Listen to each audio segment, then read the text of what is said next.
வணக்கம் நகரத்தார் பெருமக்களே, நம்ம நகரத்தார் டிவியை பாருங்கள். நம்ம நகரத்தார் டிவியில் சமூக நிகழ்வுகள், பொது நிகழ்வுகள், இலக்கிய நிகழ்வுகள் எல்லாம் மிகச் சிறப்பாக இருக்கின்றன. அவற்றை கண்டு களியுங்கள். நம்ம நகரத்தார் டிவியை சப்ஸ்கிரைப் செய்யுங்கள், ஷேர் செய்யுங்கள், லைக் செய்யுங்கள், பெல் பட்டனை கிளிக் செய்யுங்கள். மிக்க நன்றி. அனைவருக்கும் வணக்கம். இந்த அவையில் மேடையில் வீட்டிற்கும் பெரியவர்களுக்கும் என்னிட அமர்ந்திருக்கும் அன்பு சகோதர சகோதரிகளுக்கும் எங்கள் கடலூர் நகரத்தார் சங்கத்தின் சார்பாக எங்கள் வணக்கங்களையும் நன்றிகளையும் தெரிவித்துக் கொள்கிறேன்.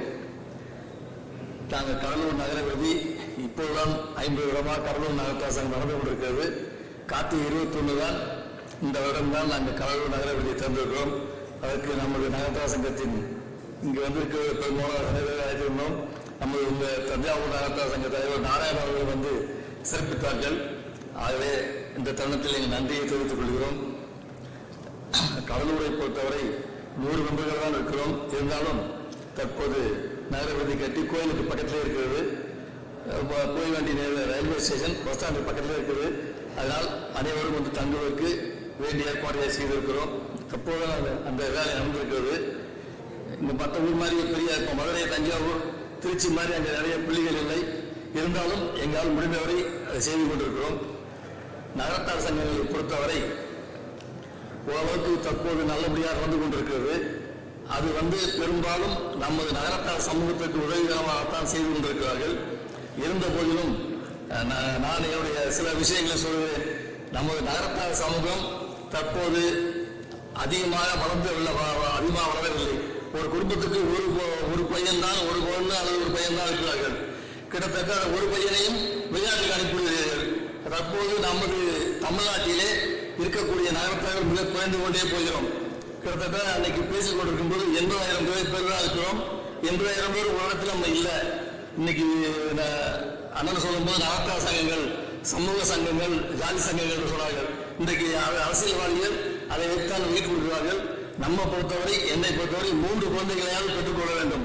ஒரு பையனை அமெரிக்காவுக்கு அனுப்ப சம்பாதிக்கிறதுக்கு 2 பேரும் இங்கே வச்சுக்கோங்க. நம்ம செட்டாட்டுக்கு வந்து போற மாதிரி ஏற்பாடு பண்ணுங்க. அமெரிக்கா போனவங்க திரும்பி வரமாட்டாங்க. கண்டிப்பா அங்கேருந்து பணம் மட்டும் தான் அனுப்பிச்சுட்டு இருப்பாங்க. அந்த மாதிரி சூழ்நிலை இன்னைக்கு இருந்துட்டு இருக்கு. ஆனா என் பையன் அமெரிக்காவுக்கு பெருமை பேசிட்டு நினைக்கிறாங்க. அது அவங்க உபயோகப்படுற மாதிரி இல்லை. வயசான காலத்தை திரும்பி வர யாரும் வரப்போறது இல்லை. இந்த மாதிரி சில விஷயங்களை நம்ம எடுத்துக்கணும். இல்லைன்னா பல வகையில் சிரமம். அதே மாதிரி காசியில் இன்னைக்கு பெரிய இது கட்டிக்கிட்டு இருக்காங்க விடுதி. அதுல வந்து வரக்கூடிய வருமானம் நம்ம செட்டிநாட்டுக்கு வந்து உதவ வேண்டும். பின்னாடி காசிக்கு வரக்கூடிய நிர்வாகிகள் அதில் வரக்கூடிய வருமானங்களை நமது நகரத்தாருக்கு செலவழிக்க வேண்டும். நகரத்தாருடைய பணத்தை மாதிரி தான் நகரம் கட்டி கொண்டிருக்கிறார்கள்.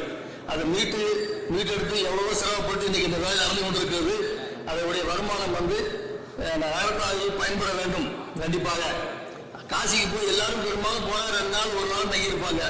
அதில் மிச்ச நாட்களில் மற்றவர்களுக்கு வாடகை விட்டாலும் அதனுடைய வருமானம் நகரத்தாருக்கு உதவ வேண்டும். கண்டிப்பாக அதனுடைய கருத்தாக சொல்லுவேன். அதை பின்வரும் நம்ம வைரவன் கூட காசி நகரத்தார் சட்டத்தில் அதிகமாக ஈடுபாடு கொண்டவர்கள். அதற்காக இந்த கருத்தை சொல்லுகிறேன். அந்த மாதிரி நம்ம தஞ்சாவூரை பொறுத்தவரை 400 பேர் சொன்னாங்க. 400 பேருமே கிட்டத்தட்ட நகரத்தார் சங்கத்தில் ஈடுபாடோடு இருந்து கொண்டிருக்கிறீர்கள். சில ஊர்கள் நகரத்தார் சங்கம் என்றால் ஒரு 10-20 பேர் தான் அந்த கூட்டத்துக்கு வருகிறார்கள். தற்போதுதான் எல்லா ஊர்களிலும் நகரத்தார் சங்கங்கள் மிக நல்லபடியாக செயல்பட்டுக் கொண்டிருக்கிறது. அந்த மாதிரி ஒரு செயல்பாடு வர வேண்டும். நம்ம நகரத்தார் சமூகம் வாழ்ந்து வளர வேண்டும். நிச்சயமாக நகரத்தார் ஒற்றுமையாக இருந்து புள்ளிகள் பெருக வேண்டும் என்று இவருடைய ஆசையை தெரிவித்துக் கொண்டு வாய்ப்புக்கு நன்றி விடைபெறுகிறேன். நன்றி, வணக்கம்.